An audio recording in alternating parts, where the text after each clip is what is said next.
Sejam bem-vindos à nossa Escola Bíblica Online. É um prazer tê-los aqui novamente. Eu sou o professor Israel e começamos a lição de número 2. Mas antes de começarmos, lembre-se, este conteúdo ele é um conteúdo para ajudar você no seu estudo da Palavra de Deus. Então é muito importante haver dedicação da sua parte. Reserve aí um tempo para ler o texto bíblico, reserve um tempo para ler a sua lição e reserve um tempo para assistir essa aula. Enquanto você estiver assistindo essa aula, você precisa saber que ela possui uma estratégia muito própria. Esta aula está dividida em sessões para facilitar o seu aprendizado.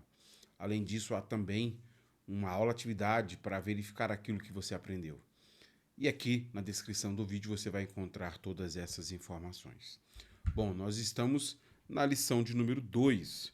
O título da lição de número 2, Evangelho do Filho de Deus, a revelação da luz ao mundo. Eu quero começar explicando a vocês, apresentando a vocês, na verdade, o cronograma da aula, a maneira como seguiremos com este aprendizado. Essa aula está dividida em 4 sessões. Na primeira sessão da aula, eu quero explicar a vocês o contexto literário de João 1:1. Como vocês bem sabem, este é o texto áureo. A pessoa que escreveu a revista definiu este como sendo o texto mais importante da lição. Eu quero explicar o contexto em que essas palavras são pronunciadas. Já na segunda sessão, eu quero então explicar os versículos 1, 2 e 3. Na terceira sessão dessa aula, eu quero então fazer algumas aplicações. Como esse texto nos desafia hoje a considerarmos a palavra do Senhor. Por fim, eu encerro a aula fazendo algumas aplicações, avaliando o aprendizado. Esta avaliação serve para verificar aquilo que a gente aprendeu. Como eu havia mencionado, aqui na descrição do vídeo, você vai encontrar essas informações. Cronograma da aula, aula-atividade e um fórum para você colocar as suas dúvidas ou deixar os seus comentários. De maneira que, então, seguindo essas orientações, o seu aprendizado aqui pode ser bastante efetivo. Começando, então, a primeira sessão, quero explicar a vocês o contexto literário de João, capítulo 1, versículo 1. Veja, o Evangelho de João ele foi escrito para uma comunidade de cristãos, alguns chamam de comunidade joanina, que era formada, em sua maioria, por judeus. Esses judeus haviam se tornado cristãos e acabaram sendo, então, rejeitados por essas comunidades judaicas. Como que isso acontecia na prática? Bom, fora de Jerusalém, haviam muitas comunidades judaicas. Nessas comunidades, muitos judeus eram conhecidos pela sua devoção ao Senhor. Esses devotos, eles se reuniam naqueles espaços que ficaram conhecidos como sinagogas. Eram lugares para cumprir os seus deveres religiosos e para interação entre esta comunidade judaica. Alguns desses líderes das sinagogas diziam que as crenças que os cristãos tinham em Jesus acabavam enfraquecendo a importância que o povo judeu deveria dar à Torá, deveria dar à lei do Senhor. Por isso motivo que esses judeus que se tornavam discípulos de Jesus acabavam sendo excluídos dessas comunidades, porque aquelas comunidades não viam com bons olhos a maneira como os cristãos acabavam substituindo a Torá por Jesus. O Evangelho de João, então, surge para oferecer uma resposta para essa questão. Será que Jesus, de fato, enfraquece a Torá? Será que os cristãos desprezam a lei do Senhor? Veja este comentário do Craig Keener, onde ele explica essa questão. Dada a centralidade da Torá, acusações de que uma seita minava a lei seriam graves nos círculos judaicos, e tais acusações provavelmente foram dirigidas aos cristãos. A resposta de João, portanto, é direta. Jesus encarna a Torá e é sua revelação mais completa. Rejeitar Jesus, em vez de obedecê-lo, constitui rejeição da Torá. Fica claro neste comentário do Craig Keener porque é que Jesus e os cristãos não enfraquecem nem deixam de dar valor à Torá. Jesus não enfraquece a Torá Porque Jesus é a encarnação da própria Torá.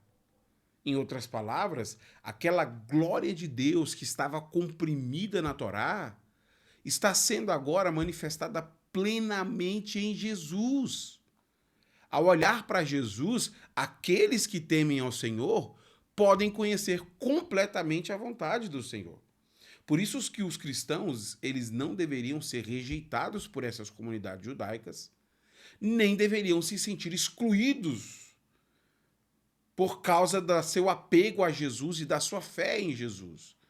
Quando esses cristãos decidiram obedecer às ordens de Jesus, eles se colocaram como o verdadeiro povo do Senhor. E o Craig Keener diz isso, né? Ao contrário, eles é que estavam rejeitando a Torá quando deixaram de obedecer a Jesus. Por isso que Deus espera do seu povo uma compreensão muito mais clara sobre Jesus como sendo a verdadeira Torá. E a obediência a Jesus como sendo imprescindível para o povo de Deus. Diante deste conflito que existe entre líderes das sinagogas e os cristãos, que aparece então um dos motivos de João ter escrito este evangelho. E nessa segunda citação, isso fica ainda mais evidente. João começa seu evangelho com um prólogo, que é uma introdução, né? Um recurso comum em escritos antigos, que serve não apenas como uma introdução ao personagem principal da biografia, mas também para tornar o leitor consciente das questões e forças, visíveis e invisíveis, que cercam a vida do personagem. Essa introdução narrativa informa ao leitor quem é Jesus e o que ele fez. O restante do Evangelho explicará como Jesus age em nome de Deus dentro da história humana. No prólogo da carta de João é apresentado para a gente o personagem principal dessa narrativa que ele está descrevendo. Então, nesta introdução, a gente sabe que este personagem principal é Jesus, aqui identificado como a palavra, um homem comum que cumpre uma profecia feita por Isaías há algum tempo. Jesus é aquele que foi prometido como Emanuel, o Deus que encarnou e se tornou humano. Inclusive, João prepara a chegada deste Messias ungido e prometido. O fato de Jesus ser o Emanuel indica que nessa história haverão duas forças sendo reveladas, como a citação diz pra gente.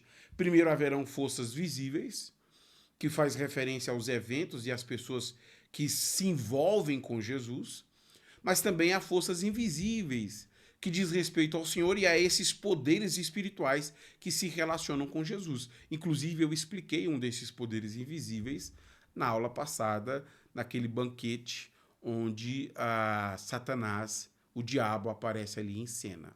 Bom, tendo explicado então o contexto do Evangelho de João, o meu objetivo nessa aula é mostrar a vocês o papel que Jesus ocupa na primeira criação do Senhor e como João apresenta o papel que Jesus ocupa na nova criação do Senhor.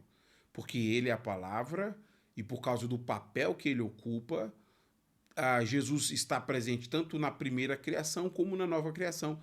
Eu quero explicar isso para vocês na segunda sessão dessa aula. Começando então a segunda sessão, eu quero explicar a vocês João capítulo 1, versículo de número 1 até o versículo 13. Até o versículo 3. Eu começo explicando o versículo 1. No princípio, aquele que é a palavra já existia. A palavra estava com Deus e a palavra era Deus. Se você já leu Gênesis capítulo 1, versículo 1, provavelmente você reparou as semelhanças que existem entre Gênesis 1 e João 1:1. Lá em Gênesis 1:1 diz, no princípio criou Deus os céus e a terra. Aqui está dizendo, no princípio, aquele que a palavra já existia. Então há uma semelhança muito grande e essa semelhança ela foi colocada intencionalmente pelo escritor do Evangelho. Porque assim como Gênesis apresenta o relato da criação, como Deus criou os céus e a terra, como Deus criou todas as coisas, João pretende apresentar o relato da nova criação, algo novo que o Senhor está fazendo. Mas antes de explicar a vocês a nova criação e o papel que Jesus exerce tanto na primeira criação como na nova criação, eu preciso explicar uma questão que é importante. Por que ao invés de mencionar o nome de Jesus, já que, como nós lemos na primeira citação, esta é uma biografia sobre Jesus, João prefere identificá-lo aqui como sendo palavra, ao invés de Jesus. Então eu explico essa questão e volto para o papel de Jesus. Veja comigo, então, o motivo de João ter chamado Jesus aqui de palavra. Existem dois termos gregos básicos para a expressão palavra. Então, palavra que aparece no grego pode ser rema, se referindo a uma palavra escrita ou falada, ou uma declaração específica. Então, quando se pretende falar sobre uma palavra escrita ou falada, nós utilizamos rema. Mas há uma segunda expressão que é logos. E logos significa pensamento ou razão, mensagem ou ensinamento. Então veja, existem duas expressões comuns no Novo Testamento para se referir ao termo palavra. A primeira expressão é rema, a segunda expressão é logos. Em João capítulo 1, versículo 1, Jesus é chamado de logos, palavra. A citação explica o significado de cada uma dessas expressões. Jesus não é chamado de rema, ele é chamado de logos. Ao se referir a Jesus como sendo logos, nesta citação a gente entende o motivo. Jesus é visto como sendo todo o pensamento e toda a mensagem que o Senhor deseja comunicar ao seu povo. Tudo aquilo que Deus deseja revelar está sendo apresentado em Jesus. Ou seja, Jesus é a expressão exata do ser de Deus. Tudo aquilo que nós podemos conhecer sobre o Senhor é revelado em Jesus. E por isso que João prefere chamá-lo de Logos. Este é o motivo. Porque assim como a Torá revela a mensagem do Senhor, Jesus também revela a mensagem do Senhor. Jesus revela para a gente qual é o pensamento preciso do Senhor que ele deseja comunicar com o seu povo. Agora que a gente sabe disso, podemos voltar então à questão que eu levantei anteriormente. Qual é o papel de Jesus na primeira criação? Porque a gente já sabe que ele revela o pensamento preciso de Deus.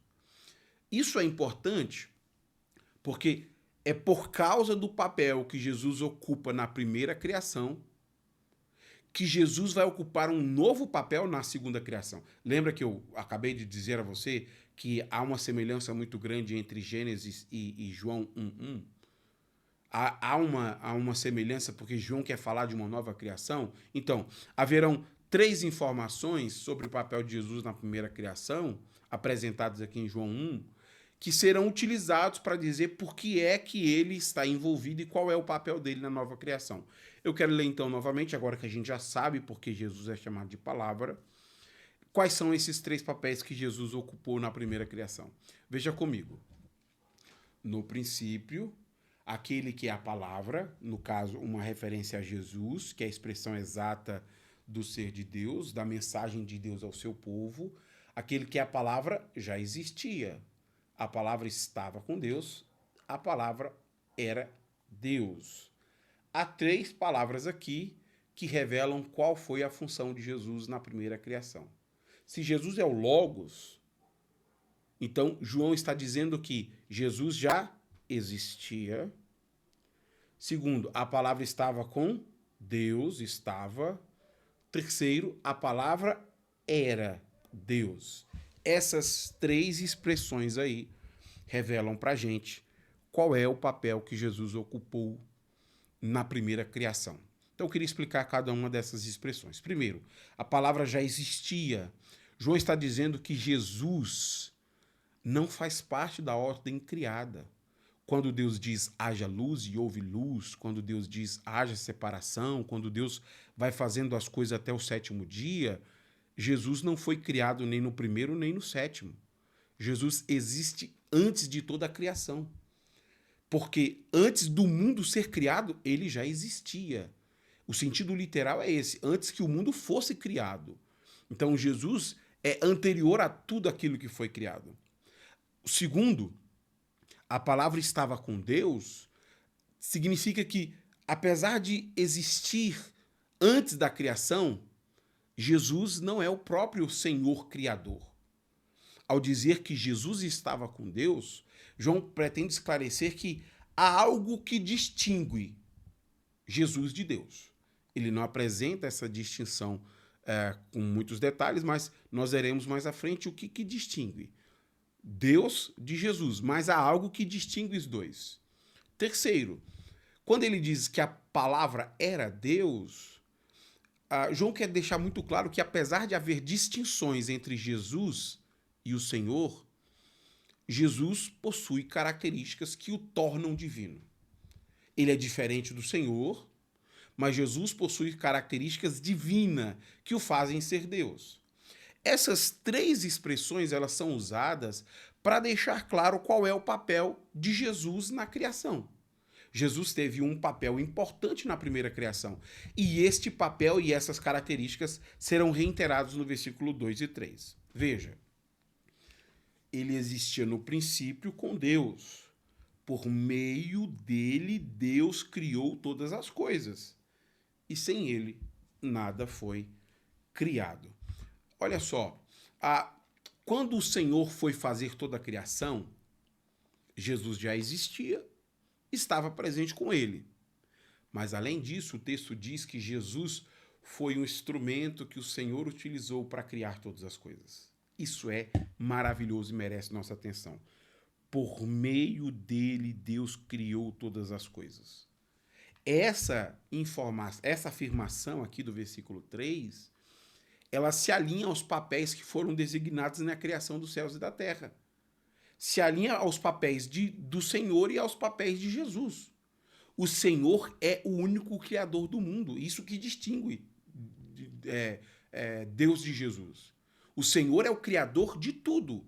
E Jesus foi o meio através do qual ele criou todas as coisas. Isso é maravilhoso. Há um único Deus que criou tudo que existe, mas este Deus, que é único, fez isso por meio de Jesus, que é Deus. Agora, então, nós entendemos por que João chama Jesus de Deus.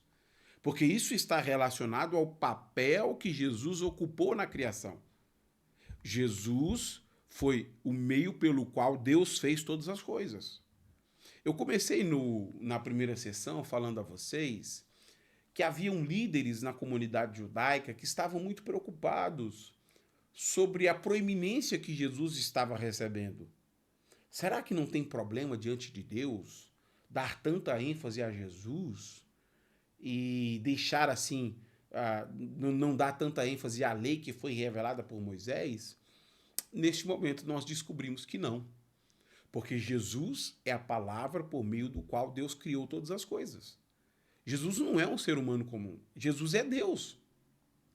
Jesus faz parte da identidade criadora de Deus.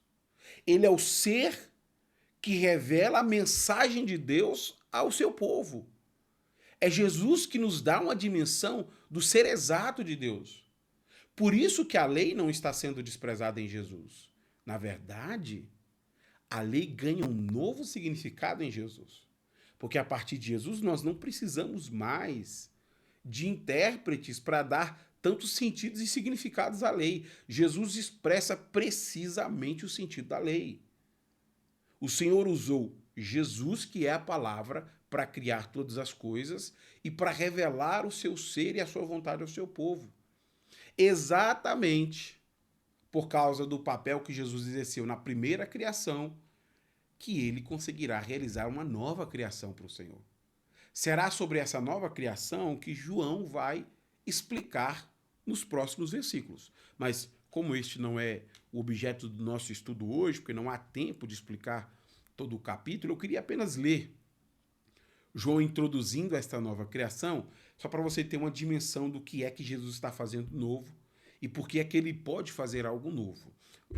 Eu leio então e menciono bem rapidamente para vocês para encerrar esta segunda sessão. Versículo 10, 11, 12 e 13. Veio ao mundo que ele criou, mas o mundo não o reconheceu. Veio ao seu próprio povo, e eles o rejeitaram. Mas a todos que creram nele e o aceitaram, ele deu o direito de se tornarem filhos de Deus. Estes não nasceram segundo a ordem natural, nem como resultado da paixão ou da vontade humana, mas nasceram de Deus. Isso aqui é maravilhoso porque aqui a gente entende porque há uma comparação com Gênesis capítulo 1.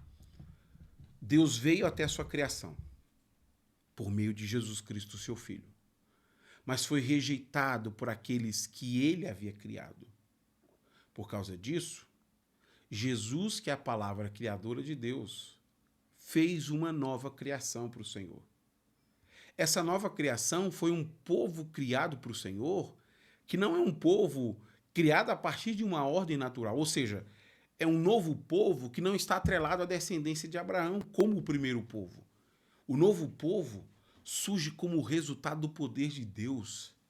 Este poder de Deus que pode salvar aqueles que creem em Jesus. Como isso é maravilhoso. E Jesus só pode fazer isso. E ele só consegue fazer isso porque ele estava na primeira criação com Deus. É por meio de Jesus que Deus fez todas as coisas. E agora é por meio de Jesus que Deus está fazendo uma nova coisa. Um novo povo para si. Daqueles que estão para além da aliança com Abraão. Aqueles que não eram povo e agora se tornaram povo do Senhor. Começando a terceira sessão, eu queria fazer algumas aplicações. Como esse texto nos desafia hoje a considerarmos a palavra do Senhor. Primeira aplicação. O desafio para todo cristão é conhecer e obedecer às ordens de Jesus. Veja só, vimos hoje nessa aula que haviam conflitos entre comunidades cristãs e lideranças das sinagogas. Os judeus, eles não viam com bons olhos a maneira como os cristãos estavam dispostos a obedecer a Jesus em tudo, inclusive naquilo que colocava em oposição às tradições judaicas que se fundamentavam na Torá. Os judeus iam além dessas tradições e viam Cristo como a expressão exata do ser de Deus. O desafio para aqueles cristãos era isso, entender que Jesus está para além das tradições judaicas, Jesus está para além da interpretação rabínica, Jesus é a revelação exata de Deus. Em se tratando disso, nós também temos os nossos desafios. E eu considero hoje que talvez o nosso desafio não seja esse, porque nós não somos judeus e não temos uma tradição judaica forte no Brasil. Talvez o nosso desafio hoje é como obedecer aquilo que nós não conhecemos. Porque eu considero que muito do que nós chamamos hoje de evangelho, de ordens de Jesus, são, na verdade, compreensões particulares e coisas da cabeça de pessoas que não se fundamentam no texto e que não olham para o evangelho como fonte de revelação primária. É desafiador para nós hoje ter uma fé que não é uma fé bíblica, que crê no evangelho de Cristo. É uma fé de mitos, de crendices, de pensamentos positivos, de músicas e não dos ensinos de Jesus. Esse é o desafio nosso. E eu considero que toda geração tem um desafio em relação a Jesus e a palavra e a expressão exata do ser de Deus. Todo cristão tem o desafio de olhar para Jesus como sendo o possuidor de uma mensagem que precisa ser compreendida por nós e obedecida por nós. Mas todos nós temos desafios para compreender esta mensagem e obedecê-la. Eu considero que hoje a maneira como nós substituímos a palavra do Senhor é um desafio para nós. Eu digo isso porque John Stott escreveu um livro que foi importante para mim em muitos momentos, Pregação entre Dois Mundos. E lá o John Stott faz um alerta para a igreja, um livro antigo, eu acho que de 84 a de 64, mas que ele diz que um dos problemas que a secularização trouxe à igreja é que a igreja perdeu a crença no poder do evangelho. E isso se revela em muitos aspectos nas coisas que cremos. Cristãos não se sentem incomodados de citar uma fé que não se baseia na Bíblia, mas no que eles acham. Não, eu acho isso, eu acho aquilo outro. E os debates e as crenças, elas não precisam do texto ou do evangelho. Elas precisam de convicções próprias. Então, o nosso desafio hoje é esse. Se nós queremos conhecer a mensagem e o pensamento exato de Deus para as nossas vidas, somente Jesus pode nos dar essa dimensão. Então, nós não podemos desprezar o ensino bíblico, nós não podemos desprezar o evangelho, mas nós deveríamos sentir prazer em estudar e conhecer o evangelho para conhecer e obedecer o pensamento exato de Deus. Segunda aplicação: por causa de Jesus podemos ter um conhecimento exato sobre o Senhor. Eu complemento nessa segunda aplicação o que comecei a dizer na primeira. Você consegue imaginar como seria difícil se nós dependêssemos da descrição dos outros para a nossa crença no Senhor? Porque cada pessoa tem uma descrição de Deus que é diferente.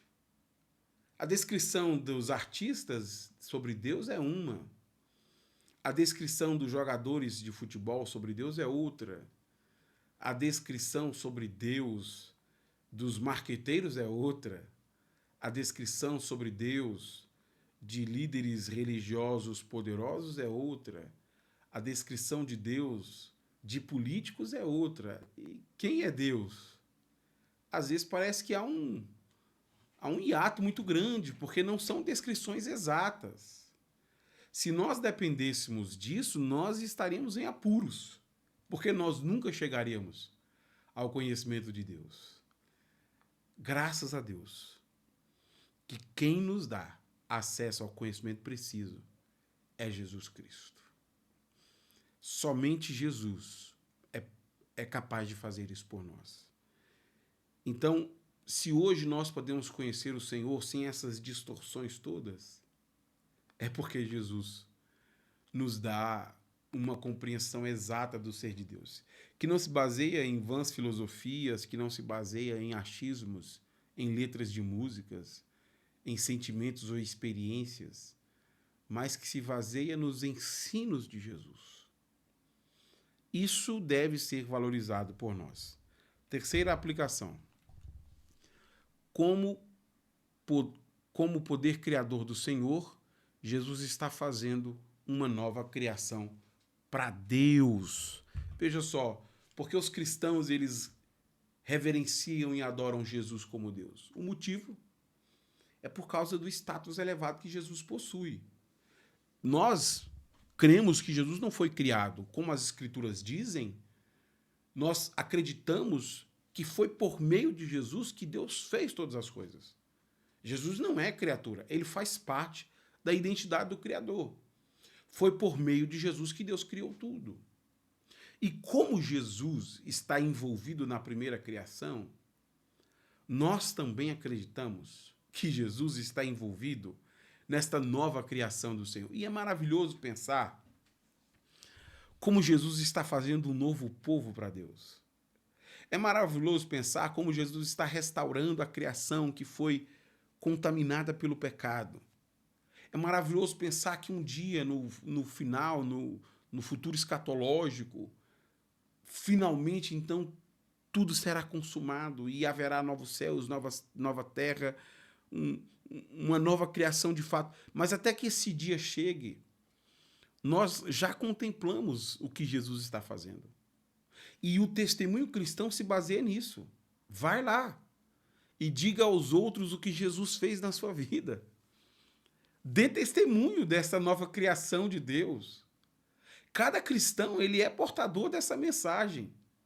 Ah, mas Jesus de fato está fazendo uma nova criação. Porque antes de Jesus, eu era pobre, perdido e pecador. Antes de Jesus, eu era um náufrago. mas essa graça maravilhosa salvou um náufrago como eu. E eu posso testemunhar do que é esta nova criação, do que é ser um ser humano que pode agora se relacionar com Deus, que pode agora ter comunhão com Deus, que pode agora acreditar num futuro escatológico maravilhoso, onde todas as coisas serão restauradas. Então, cada cristão ele é portador dessa mensagem, da mensagem do que Jesus está fazendo. E nós acreditamos fielmente nisso. E por isso clamamos, ora vem Senhor Jesus. Porque como pessoas que foram alvos dessa nova criação, que podem testemunhar do que Jesus está fazendo, a nossa esperança está nisso. Ele um dia vai concluir a boa obra que ele já começou a fazer e que nós temos sido alvo desta boa obra. Quarta aplicação. Todo cristão precisa saber as distinções do nome de Deus. Bom, eu queria encerrar com esta aplicação, porque eu considero que, apesar de ser um tema difícil para muitas pessoas, é um tema importante. E eu percebo que os cristãos, às vezes, não conseguem fazer essas distinções que são simples, sem muitas dificuldades da teologia sistemática, mas que deveriam ter, pelo menos, essas bases simples das distinções do nome do Senhor. Por exemplo, se eu chego na comunidade de fé e digo assim, quem abriu o mar vermelho? É capaz de algum crente dizer, foi Jesus. Jesus abriu o mar vermelho. Não. Não foi Jesus, não. A gente conhece Jesus só no Novo Testamento. Quem abriu o mar vermelho foi o Senhor. Quem é que capacita a igreja a testemunhar de Jesus? Deus? Não. É o Espírito Santo quem capacita a igreja a testemunhar. É Ele que empodera. É Ele que empodera. Quem é que morreu na cruz para nos salvar? Deus? Não. Foi Jesus. Foi Jesus. Então, as pessoas têm, assim, dificuldade de distinguir o Senhor, Jesus e o Espírito Santo. Isso precisa estar claro para a gente. Preciso estar claro. Quando eu estou falando dos textos do Primeiro Testamento, eu estou falando do Senhor. Quando nós estamos falando do Filho de Deus, nós estamos falando de Jesus. Quando nós estamos falando daquele que dá testemunho da obra e da ação do Espírito Santo, da obra de Jesus, nós estamos falando do Espírito Santo. Porque essas questões precisam estar claras para a nossa prática cristã. Por exemplo, a quem nós oramos? Nós oramos a Deus? Nós oramos a Jesus? Ou o Espírito Santo? Isso tem que estar claro na cabeça do crente, porque Jesus nos diz, quando vocês orarem, digam, Pai nosso que está no céu. Nós oramos ao Senhor, nós não oramos a Jesus. E depois de orar, nós pedimos em nome de Jesus. Mas nós não oramos para Jesus, nós pedimos em nome de Jesus para que o Pai seja glorificado no Filho. E enquanto oramos, o Espírito Santo é que traduz isso a Deus de maneira compreensível, tirando ali tudo aquilo que não era adequado à oração. Então perceba, os três estão envolvidos na prática cristã. Nós oramos ao Pai, nós pedimos em nome do Filho, e é o Espírito Santo que nos ensina a orar como convém, nos capacitando a fazê-lo.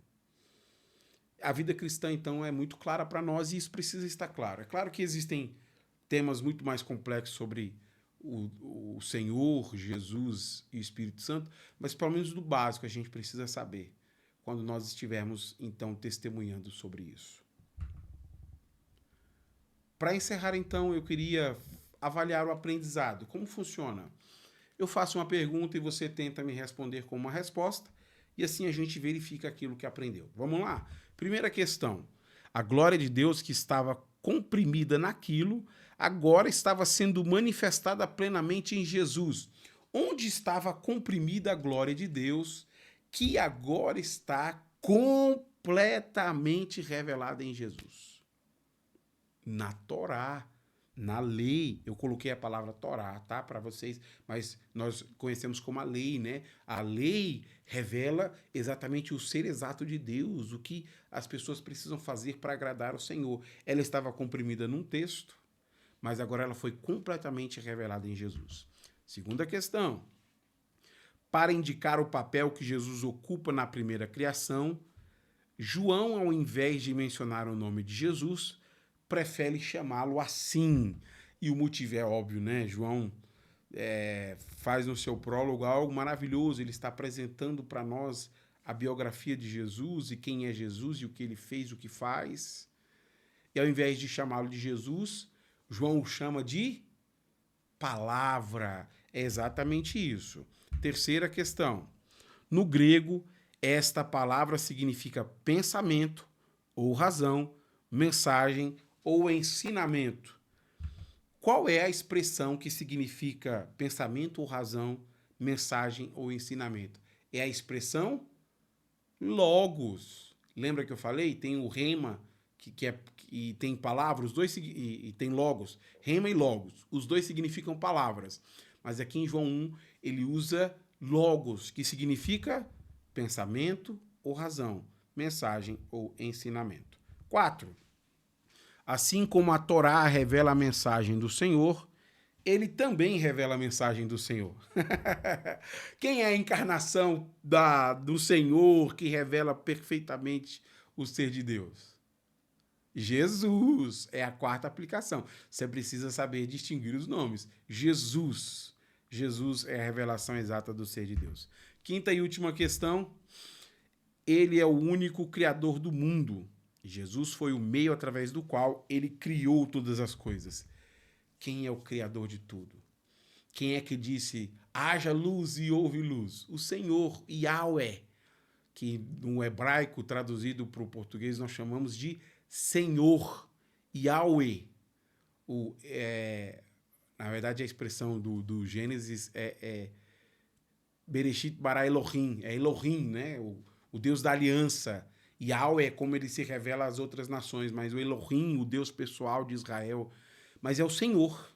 Ele é o único criador de todas as coisas. Bom, aqui estão então as 5 palavras: Torá, palavra, logos, Jesus e Senhor. E aí, como você se saiu na avaliação do aprendizado? Conseguiu responder todas? Fez bem? Essa avaliação serve para verificar aquilo que você aprendeu. Caso seja necessário, você pode assistir a aula de novo e ainda, se houver dúvida, você pode enviar no nosso fórum. Quando oportuno, eu estarei respondendo às suas questões. Se Deus nos permitir, semana que vem nós nos encontramos aqui para a nossa próxima aula. Até lá, então.